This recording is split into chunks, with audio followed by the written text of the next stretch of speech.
The command center of a U.S. Navy aircraft carrier isn't just a single room with a few officers giving orders. It's a highly complex network of stations, each playing a critical role in keeping one of the world's most powerful warships operational. The Bridge and Combat Information Center, CIC, form the nerve center of a floating city, coordinating navigation, flight operations, and combat strategy in real time. At the top of the island's superstructure is the bridge where the officer of the deck OD and the captain oversee the ship's navigation and movement. Unlike older vessels with a large wheel, modern aircraft carriers use a joystick-like control to maneuver their massive hulls, which can exceed 1,000 feet in length and weigh over 100,000 tons. The bridge offers a direct view of the flight deck, ensuring safe coordination between the ship's movement and aircraft operations. Constant communication between flight controllers, engineering teams, and radar operators keeps everything in sync. The bridge crew also monitors weather conditions and sea states, adjusting speed and course as needed. Aircraft carriers don't have traditional brakes.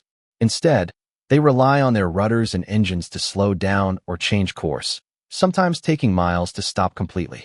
Below decks, the Combat Information Center functions as the ship's brain, monitoring enemy activity, weather patterns, and friendly assets using a network of radars, sonar, and encrypted communications.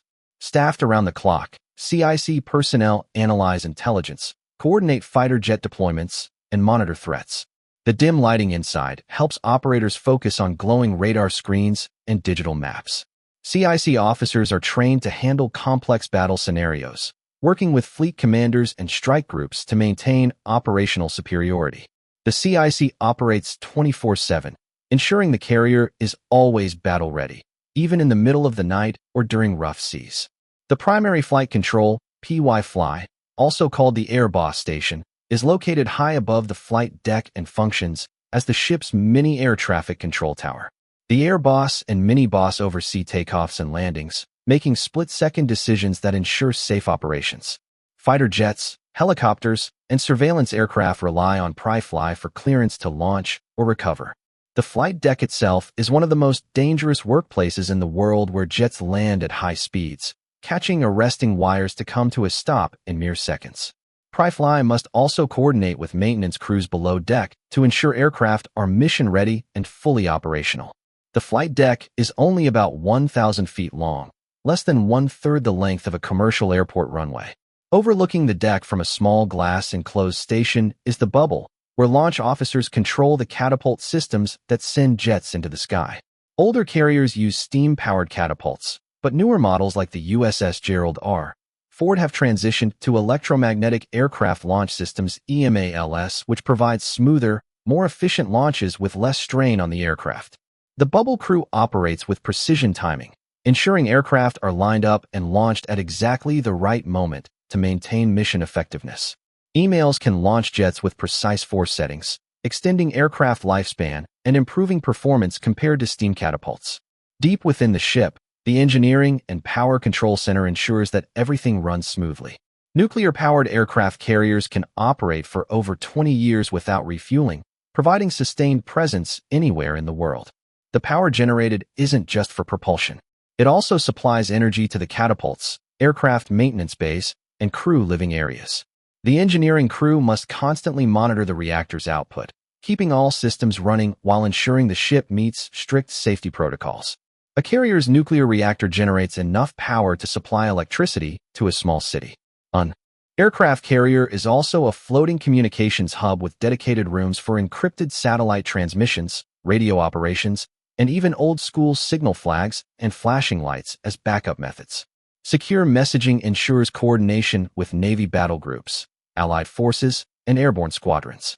Communications personnel also maintain real-time links with the Pentagon and other command centers to relay mission updates and intelligence reports.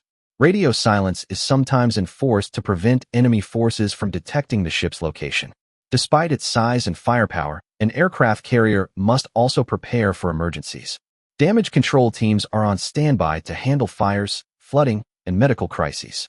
Every crew member receives firefighting training, as even a small fire on board can quickly become catastrophic.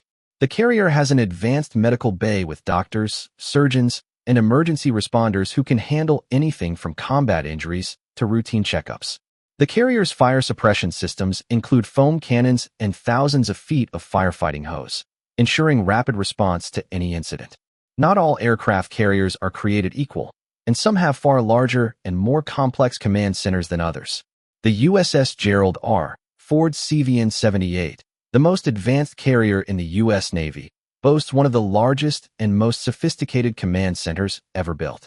The Ford-class carriers feature a larger bridge, an expanded CIC, and an enhanced flight control tower, allowing for more efficient multi-mission operations. Did you know the USS Gerald R. Ford CIC is significantly larger than those on older NIMS-class carriers, providing more space for advanced combat systems and intelligence analysis? Another massive command center belongs to the USS Nimitz CVN-68, which, despite being decades old, still maintains one of the most complex bridges in the Navy. With a full suite of digital navigation systems and manual backups, the Nimitz-class command centers ensure these aging warships remain combat-ready in the 21st century. Life aboard an aircraft carrier is demanding, with thousands of sailors working around the clock to keep everything operational, from flight operations to reactor maintenance, from intelligence gathering to damage control. Every task is critical to the ship's mission success. Crews rotate shifts, ensuring that no area of the ship is left unattended. Training drills are conducted frequently to keep personnel ready for any emergency. Whether it's an onboard fire, enemy attack, or complex battle maneuver, the daily operations of an aircraft carrier require more than 5,000 sailors, pilots, and officers working together in perfect coordination. From the bridge to pry-fly, from the bubble to CIC, an aircraft carrier is a carefully orchestrated machine of precision and power. Every crew member, from the captain to junior sailors, plays a role in ensuring the ship remains at peak operational capability. The complexity and efficiency of these floating fortresses make them one of the most powerful military assets in the world. So, next time you see a massive aircraft carrier sailing across the horizon, remember, inside a highly trained team is working around the clock to keep this floating fortress in perfect command.